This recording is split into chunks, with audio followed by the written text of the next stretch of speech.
So we begin our seminar with a painter who learned the language of art through comic strips that his father shared with him as a young child. He honed his talent as an illustrator for movie studios in Hollywood for 14 years before painting for himself. Here to present Time Traveling with Brush, please welcome Morgan Weistling.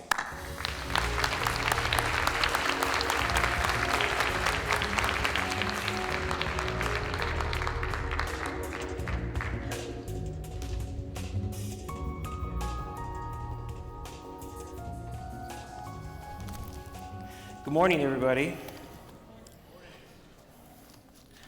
I feel sick. Okay. Now, before I get started, I will apologize ahead of time. I will probably be rushing at some point when I see that clock getting closer.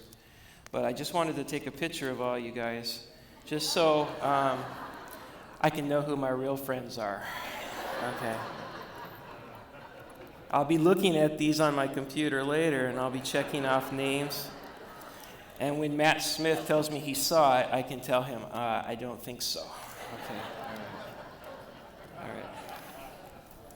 All right. So, here we go. Don't you like that photo? Okay. All right. So, it's an honor to be here, and it's always just an honor to be in this show alone and to be allowed to give a presentation like this. It's very humbling to be in this great hall with these amazing paintings every time. But let's get started because I know I don't have a lot of time. Unfortunately, I'm sorry, but I have to start with a story that some of you may have already heard. But since Father's Day is next week, I thought I'm going to get away with it one more time. And so I like to talk about my dad, who had a huge influence on me. So I wrote a little bit for myself so that I won't go too long. That's the only reason. I could just go off, but I'm going to just stick with my script, and maybe we'll not go so. Oh my gosh, 43 minutes already. Okay. While working on Lakota trackers, my new buddies gave me a gift.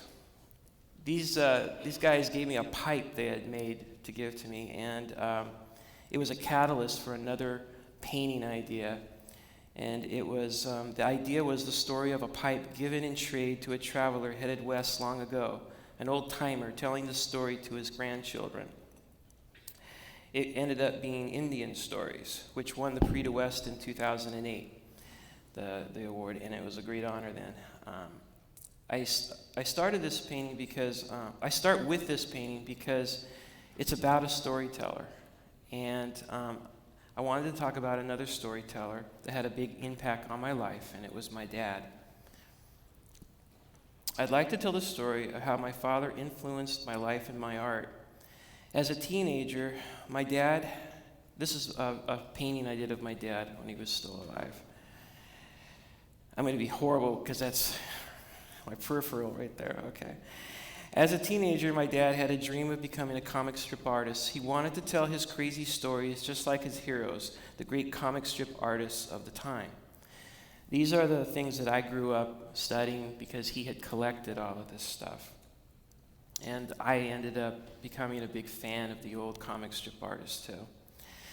Now, his parents discouraged him, but all that got put on hold anyways because Pearl Harbor happened, and he enlisted in the Army Air Corps. He began training for bombing missions as a B-24 flight engineer. He had plenty of stories he told me about this as I grew up, and I loved hearing about it all. But on their first bombing mission over Germany, they were shot down and parachuted out, and it was not good. So that's not a shot my dad took. He didn't have a camera at that point, but he had a camera every time else. This is also not. So he was captured and put in Stalag 1. Now, as a boy, this was my favorite story. While in the prison camp, he made good use of his desire to be a comic strip artist.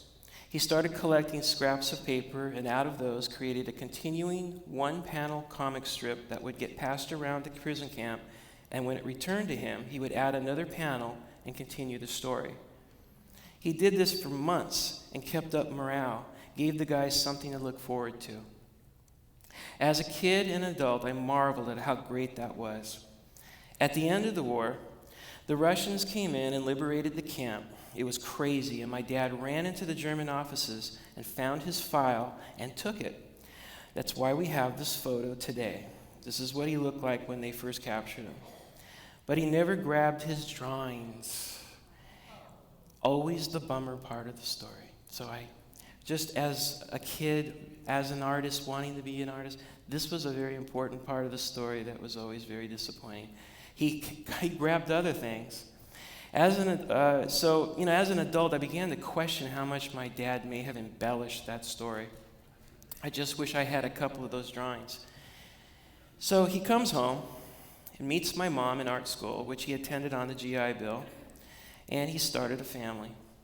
And the pressures of life ended his dream of an art career because he became a gardener and just had to take care of his family. And then I came along 16 years later, kind of a surprise, and we started drawing together every night. This is the spot where we did our drawings, right in that very spot. And we did this every night.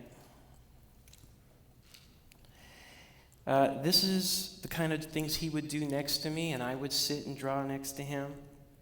This is my very first portrait. If you look carefully, it looks like there's been a wet part of it.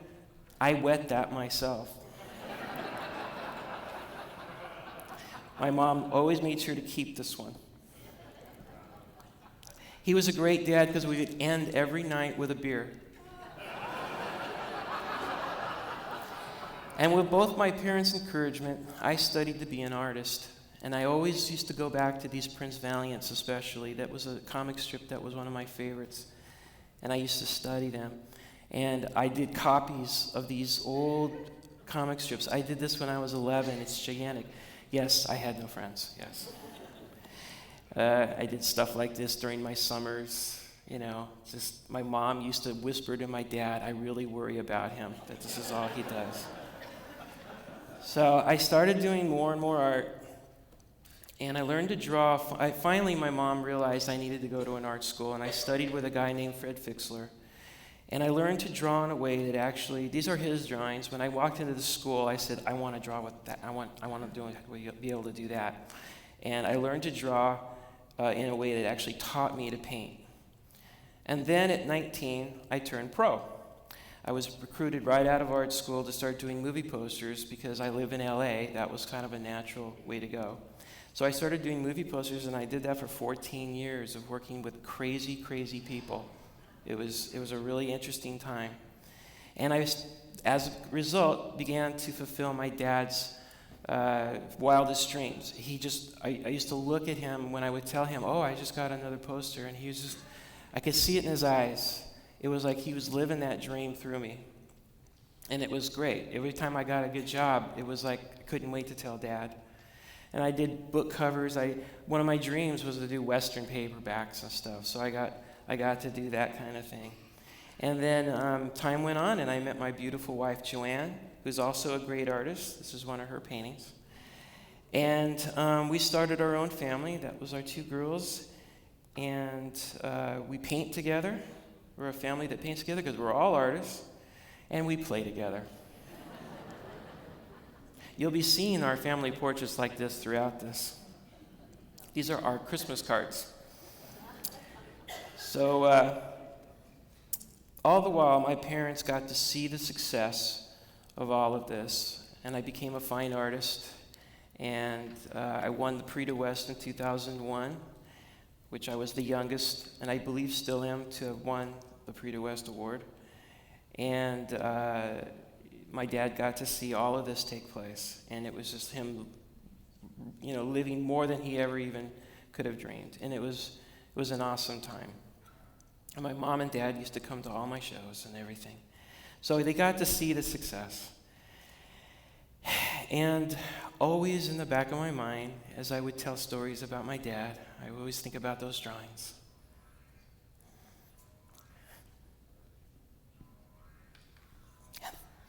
And then I got this email after he had died.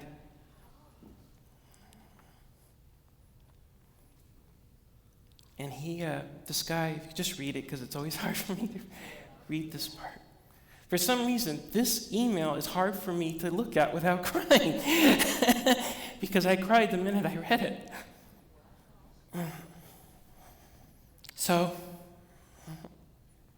this guy never knew my father and never was in the war, a businessman in New York, through a long, crazy story.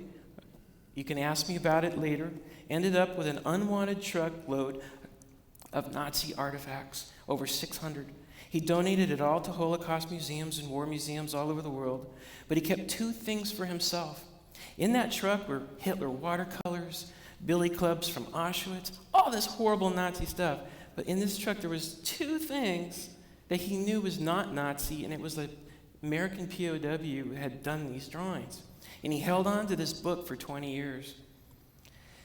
He did an internet search and found me easily. He knew they belonged to me, and so, because it's on my website, I talk about this, and right away he knew this was something that belonged to me. So my dream came true. And this came to me a week after that email.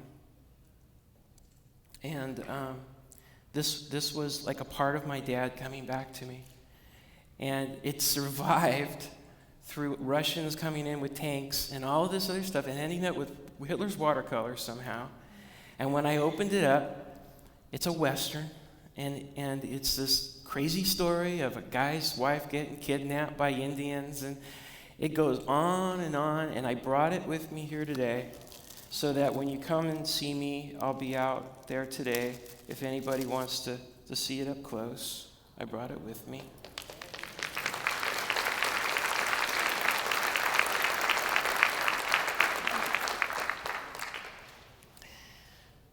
So the stories were true. His comic strip was a Western. He always loved Westerns and stories. On top of it, the other little book that I got, he recorded how he got into jumping out of the German camp. He recorded what the camp looked like. I used to ask him, Dad, of all these prison movies we watch and stuff, Stalag 17, Great Escape, which one's the most like the real thing? This is what he said. And he was telling me the truth. Hogan's Heroes, the way it looked, is exactly the way it looked. All they thought about was food. He starved and starved. They hardly fed them. He put them in solitary. It's just like the Great Escape, you know. And then he even kept a diary of things going on. If you read down there at 10:15, announcement that Russians have reached our main gate.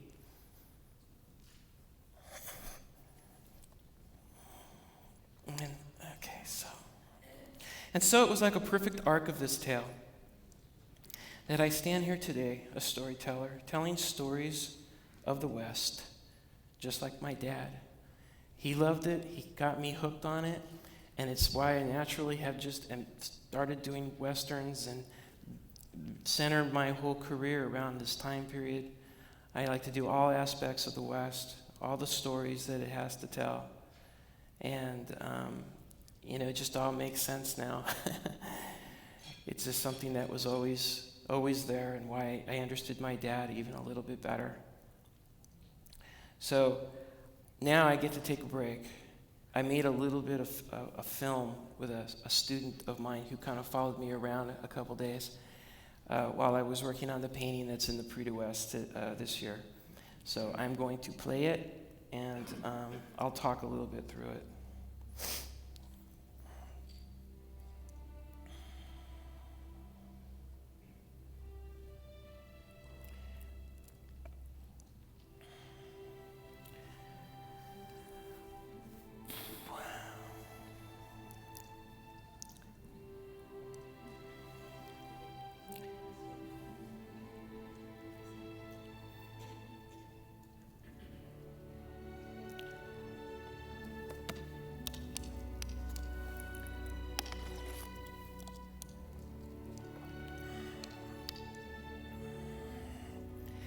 Since the time I started painting these stories of mine, my dream has been to own a time machine. If I did, I'd be able to go back into my favorite time period and paint. As an observer, the people and their stories.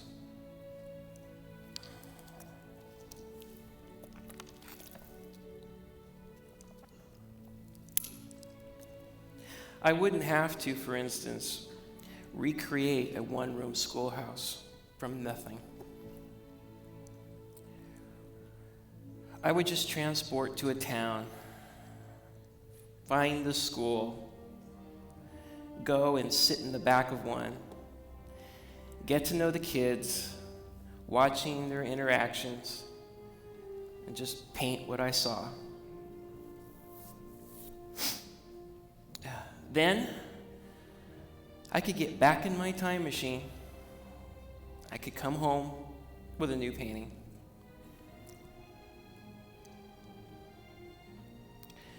So, since there is not a DeLorean with a flux capacitor in my driveway, I do the next best thing. Through research, I recreate what I can. I work with real people, real props, real settings, and I light it to create a proper mood. And then I sit back and I paint like I'm recording these people's lives from observation.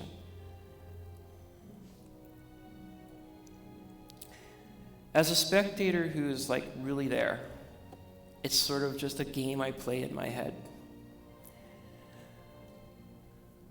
A non-artist might wonder why I can't just make this all up and paint purely from imagination. To some degree I could, but it would lack a naturalness and it would not ring true. Artists are trained to observe, interpret, and record, and our personalities come out in that process. You can feel that connection that the artist had with their subject. It's one of the great things about art. I don't want to miss that. So, I create an illusion and then paint it as though it's not. The special ingredient that helps to fill in the gaps is my imagination. And since I'm in control, I can weave a story as though it unfolded before me. Sometimes, when I'm going through this process,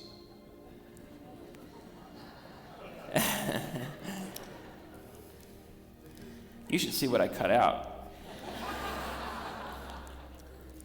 This video was hilarious when I first did it. But Joanne, she was very good at telling me, you better cut some of this stuff out.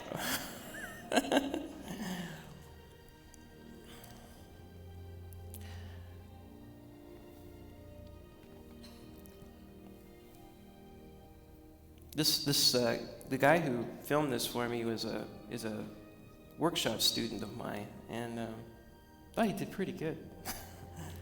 He just had a baby at like 6 a.m. this morning with his wife.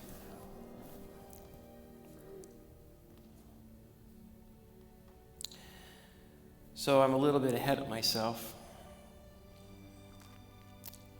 But at this stage of the game, I'm laying on thick paint and starting like another round of texture that I wanted to build up on this painting.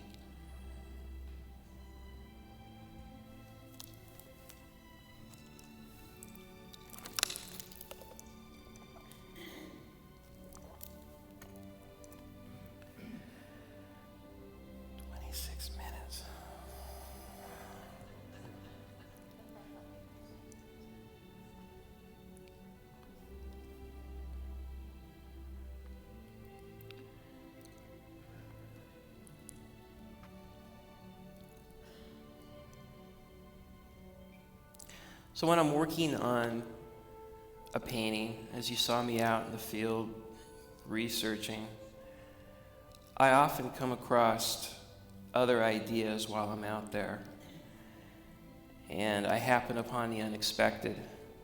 You never know what's going to be out there.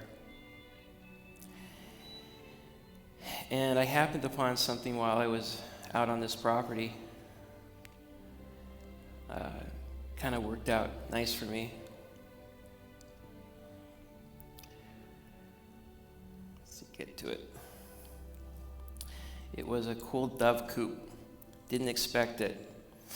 And I had another story now that was born, and it added to the saga that I saw in my head for this whole larger story that I'm building that's the body of my work. And this is the catalyst for the other piece that I have that's in the show this year. Sometimes it's just beautiful the way things will work out. I loved sitting in there when I felt all the doves flying past my head and pooping on me. And it was just, I loved spending lots of time in there, except that it's really low beam there, and I hit my head like 5 times all the time on there.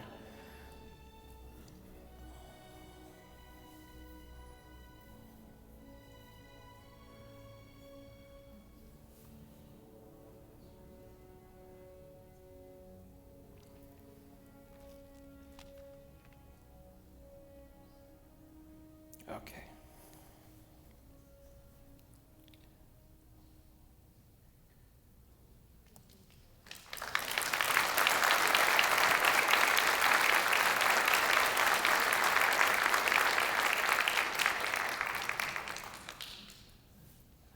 And now a word from our sponsors. Rosemary brushes. Brushes handmade in England, fit for a queen. Okay. If you want to know more about the brushes that I use and many of us use, Simi here is from England today, who would be more than willing to talk to you about how to get these brushes in your hands. I think she has some, actually, that she could share with you. So,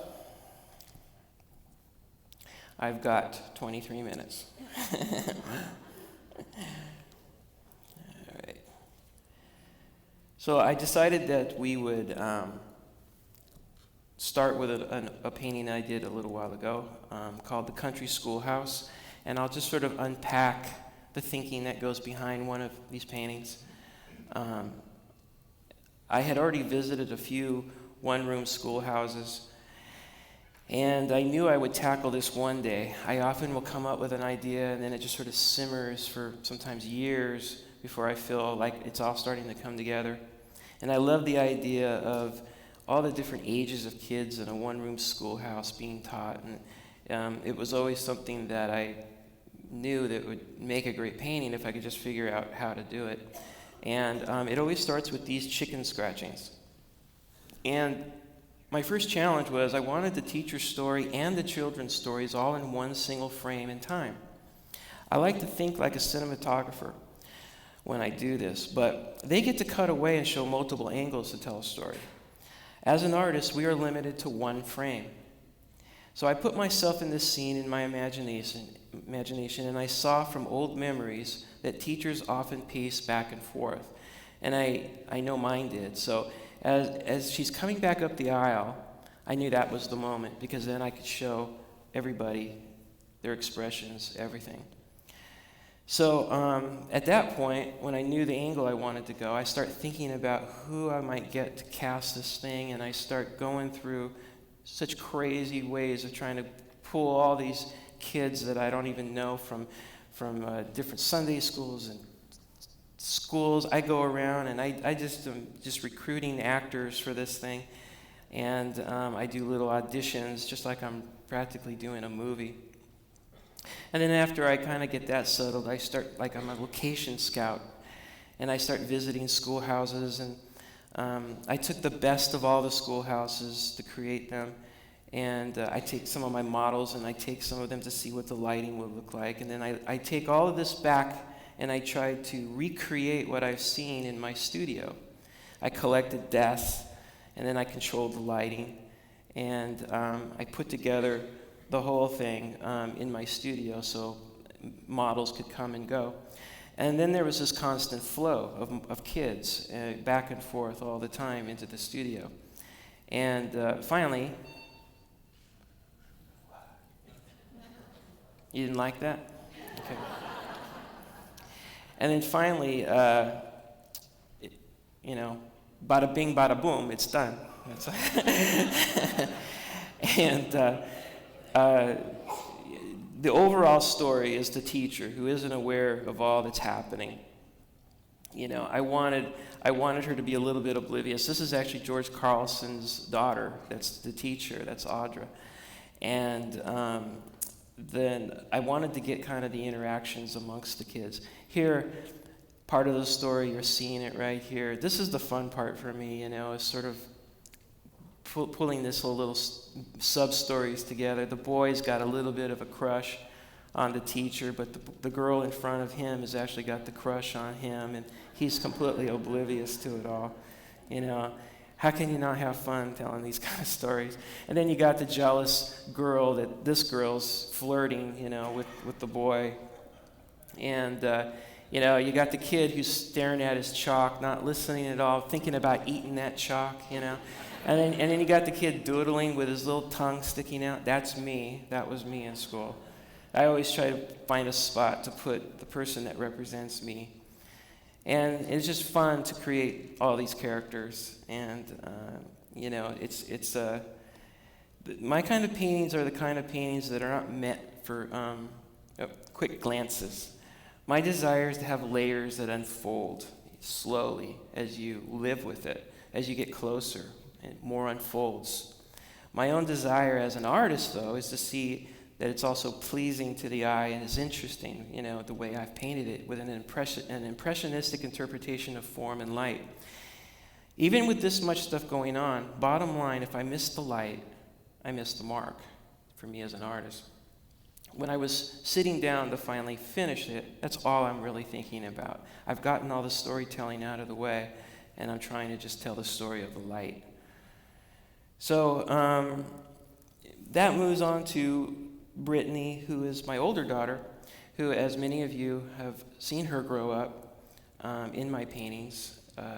She started off like 3.5, I think, when she first started posing for me. And she's been the subject of many paintings. And most famously here, she was in The Dance. That's won the Prix de West in 2001. And as she's been growing up, I've been taking her character slowly through my paintings, being very consistent with the fact that she's like a character in a movie in these paintings of mine. They all connect. And so I had the idea, now that she's older, I think I'm going to make her revisit The Dance. Now she's older, and she's going to be inviting you into a barn dance. And so I went through the same kind of process I did for the schoolhouse and had her inviting us into the dance. That's Dad playing the violin. And, that cat you saw, she also makes an appearance, Little Precious. She grows up, and she's started to join the party there, too.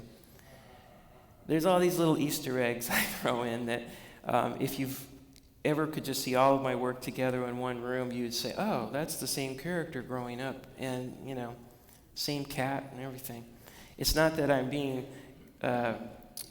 repetitive. I'm trying to be consistent with, you could actually see, I'll say it, I feel like Michael Landon sometimes, and I'm building my own little house on the prairie here, It's my little secret. So I thought, her character needs to go on a trip.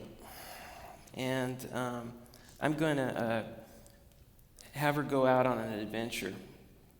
So I found a stagecoach, again, like a location scout person. And my goal was to capture her excited expression looking out at a new adventure while her dad sleeps through it.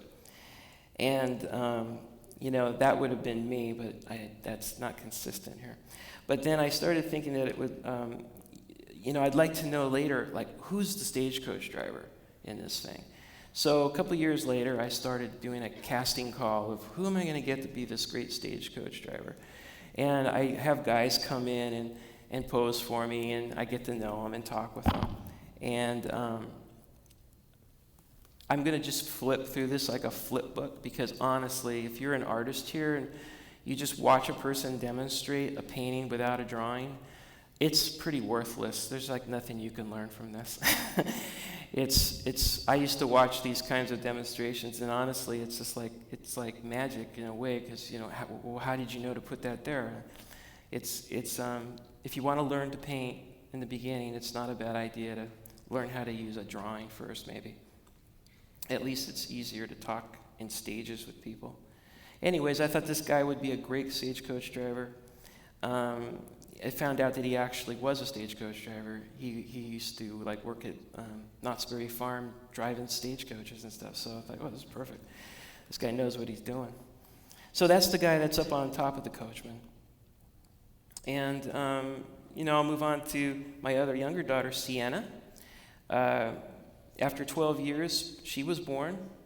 And of course, she made her adventure in paint soon. That's the first painting I ever did of her. And she's been in subsequent paintings for a long time now. Her little character has been building. She did this doll laundry. I saw her doing this with her own doll, so I made her go transport 120 years back and do it again for me. And the reason I sometimes will do a painting, the motivation behind it is also the little details, and I couldn't wait to paint like that water on the floor with the bubbles. Unfortunately, when I'm doing this stuff in the studio, the studio is always a mess. This is the way it usually looks. And then, you get a call that says 36 people are going to land, like they're landing on Normandy, and the Prix de West Society's coming, And they decided to come visit us a couple years ago. And so got the house all ready, and we got our greeting ready. This is how we're going to meet them at the door, Even Rosie got into the act down there. And we got to host the Prix de West Society, came in, and some of you might see yourself in these photos. We all did demonstrations. Joanne did a demonstration in the living room, and Brittany did a demonstration in one of the barns. And that was a fun time. And the studio went right back to being really messy after that. So talking about the studio, this is how the studio can look when I've got a painting going on, and it really isn't super clean at the time. And this is a painting I did of Brittany a while back. That was, I think, in the Prix de West, actually. And you can see on this one I had a little bit more of a drawing that I put down. And I'm showing you this one because it has a lot of still life in it. And I'm not a still life guy. I'm not like Daniel there who Daniel Keyes is sitting there. He's really good at just getting into still life. I can't get into it unless there's a person involved in it, helping to tell the story. Like here, everything that's in here has a reason for the story. The potatoes not getting peeled, all of it just, mending not getting done, homework not getting done, food not getting prepared. It's just like, well, I won't say it. She's sitting right there, but you can see where I got the idea. Some of my models are very important. When I finally find one that I really, get a lot of ideas from, it's like little Caitlin here. A lot of people know my paintings, have seen this little girl grow up. This was the first painting I did of her. She was great because I told her to hold those apples and look cute, and she instead took the milk and just poured it on the ground. I thought, you're a genius. It was awesome. I couldn't wait to paint that milk. And then I told her, just to hold those eggs for me, let the chickens, and she right away just crushed them in her hands, just like that, I didn't do that one because I thought it was still better not to have them crushed yet. And then all the chickens went nuts because they never had tasted their own eggs before. And then the people who own these chickens were so mad at me because then they started eating their own eggs all the time.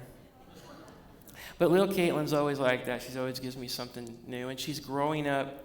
That was a painting that was in the Prix de West a couple years ago. But she's growing up now. And, her character in my paintings is continuing on. Small paintings lead to larger ideas. And that's so true for me. These small paintings are really crucial.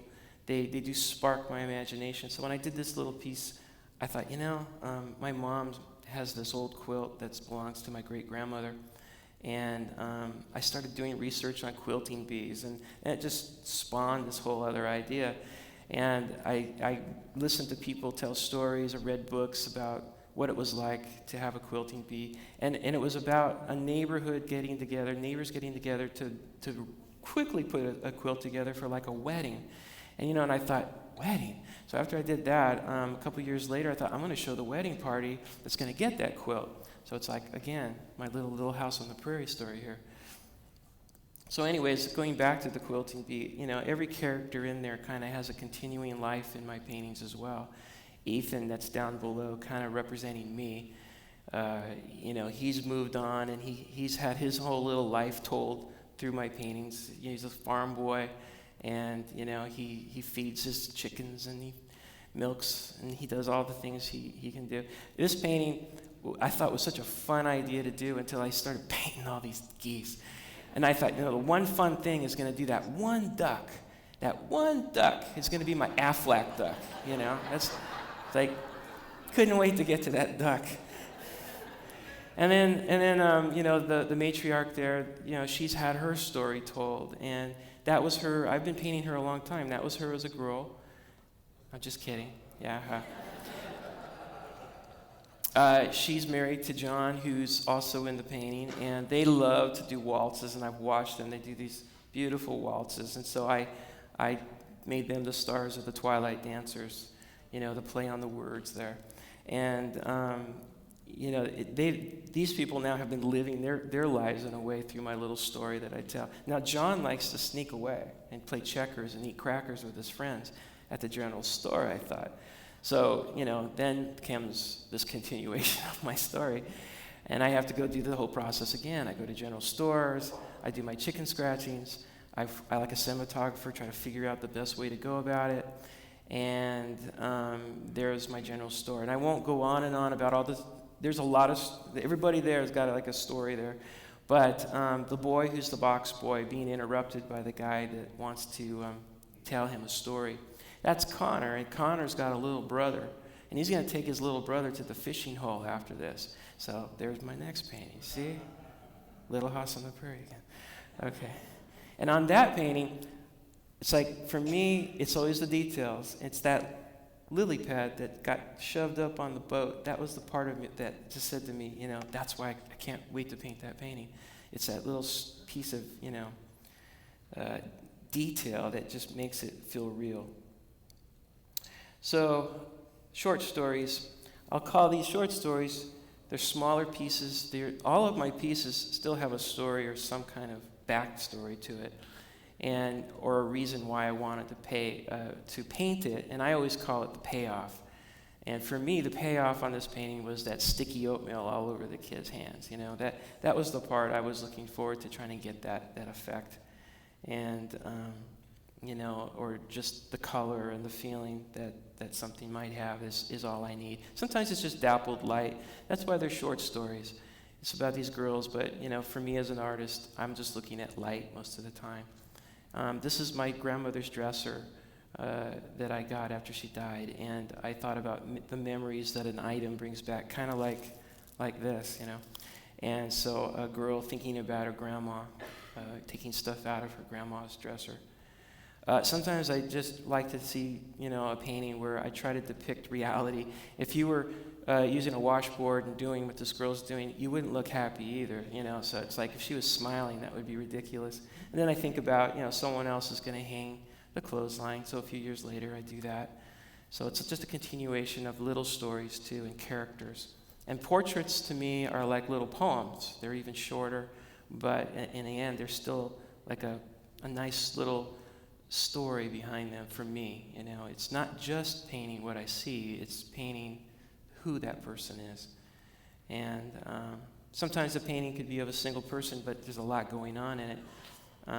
I won't go into it, but this has like a whole thing I won't go into. I got 6 minutes. Oh my God. Okay. Oregon Trail, family, let me just zoom. I read these diaries of Oregon Trail people, and one of them was of a girl had kept a diary of being on the trail, and I thought, I'm going to paint her whole family like she's talking about. I started a fire in the front. Our neighbors never know what to expect from me. I built this in the front yard, and so I've got my whole scene, and I build the fire, and then I'm in the middle of this, and there's a big helicopter that comes over, and with a loudspeaker that says, "You better put that out right now." It was the fire department, because we live in a burn area, so it wasn't the smartest thing to do. But, so I quickly do this, get through this. And the part of that is interesting is I put that girl writing in the diary, and that's the very girls writing the diary of the scene I decided to depict. So it's kind of fun to have it go full circle like that. And then I got the idea for doing another one of a covered wagon crossing the Cheyenne River. I went to South Dakota to just put all that together. Welcome interruptions. That's what I really love, is working at home. I get my welcome interruptions from my family. It's the best thing in the world. I love it. Some people don't, but I love it. I feel like there are millionaires out there that don't get this opportunity to just see their family every day and see them grow up, and they can come in and, she looks a little defiant there. I think she probably was. Pioneer bread, I read about that they made pioneer bread, so I made it, but then I thought I need somebody to eat that bread. And I thought, this will be one of those opportunities to put jam all over her face and her fingers, and it'll be so fun. I started to paint it that way, and it looked like something from Walking Dead. It's like, there's certain things you can't do. You just can't do it. And then I decided to do baking. I thought, you know what? I'm going to do a whole scene of all these girls and with a matriarch kind of all baking together, a family tradition of baking. But I'd really like to have a nice fireplace. So I literally built a fireplace. This is the nut that I am, trying to recreate that time machine for myself. And then I do the painting, as though I'm an observer. And for me, I really couldn't wait to do that little girl licking the spoon under there. She's like this little Easter egg that you get to find. End of harvest, this was from a story that was told to me about a girl that grew up on a farm, about the leftovers after the farmers have already done their picking, and then they go and take the kids all around the town and get all the leftovers that have been missed. And I thought that would make fun. It's time for another family portrait. Now that's one shot. That dog was right there, perfect, our little Rosie. Kissing the Face of God. This is one of my most famous paintings depicting my Christian faith. I did this in 3 days after hearing a song called Mary Did You Know? And there was a line in there that just spawned this inspiration to do this. We may not all agree on who that baby is, but we can all agree that, we can all agree on a mother's love. So this has been a very universal painting. And it's the one I get emails literally daily to be used. Everybody's asking all around the world to be used. That you never know when you're going to do something in 3 days what's going to be used that touches people. My models. Oh my gosh, 2 minutes. Okay. This always reminds me of how I go about finding models. I will be anywhere and I'll say, "Ooh, that little girl," and I'm in the supermarket. She's got those wide set eyes, and I really like, I got to go now and be like weird and go up to the mother and ask, can I paint you? And this is usually how I look, Imagine how creepy my life is, going up to people all the time, saying, "I really like your kid. Can I paint your kid?" It's quite a life. And sometimes it's a prop that runs through my paintings. This quilt has had a life of its own, and it's spawned many ideas too. The country doctor, I might be able to do this in 1 minute. Once again, I buy lots of stuff. I buy whatever I need. And in this particular case, once I got started, this is the process of a painting. I don't freak out when this happens. This is natural. I decided that that girl looked too serious. You know, I don't want this to be like a terrifying painting. It's supposed to be funny. So that girl, his little sister, looks like too serious. So I thought, okay, get her out of there, and then make her a little happier. Maybe. Well, now she looks happy that her brother's going to be tortured. So that's no good. And then I finally said, oh, no, I got to push her away, because the whole joke and story of that one is I wanted him to look terrified because he doesn't know where that thing's going to be stuck, you know. And that's just some brushwork. And while I was doing that, I had acquired a whole bunch of very vintage old snake oil, you know, type things. So right away, okay, there I go. I'm going to think about doing the snake oil salesman. This is how my paintings progress. One leads to another. The story continues. And I start thinking about snake oil. This goes on for months, thinking about how I'm going to approach it. I do color roughs, and then I have my snake oil salesman.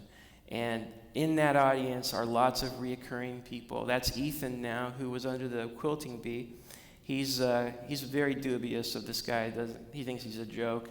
And that's little Sienna and Rosie down there, and she's thinking about buying some for Rosie there. You remember her from watching Sienna, I think 2 years ago, Sienna watching Rosie. And then, of course, my town has to have a church.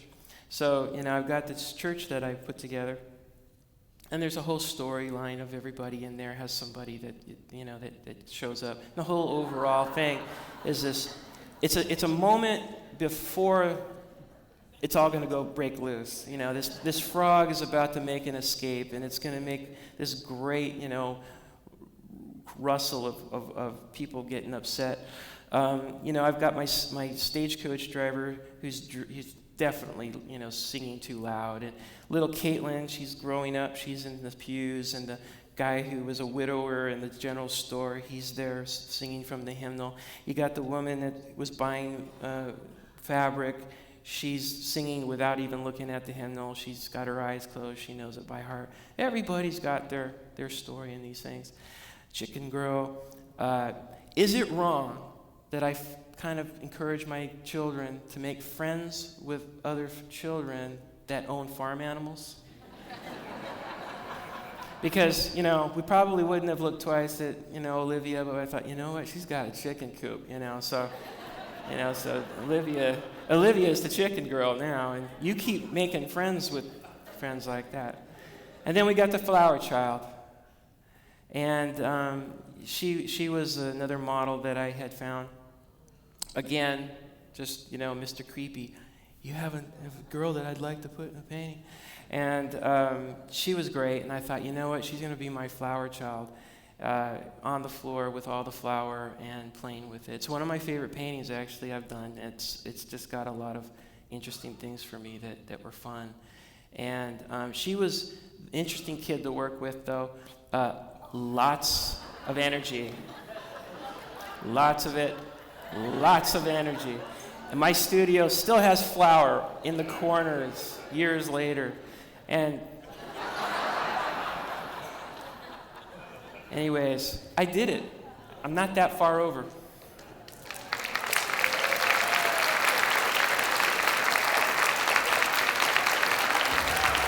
Thank you.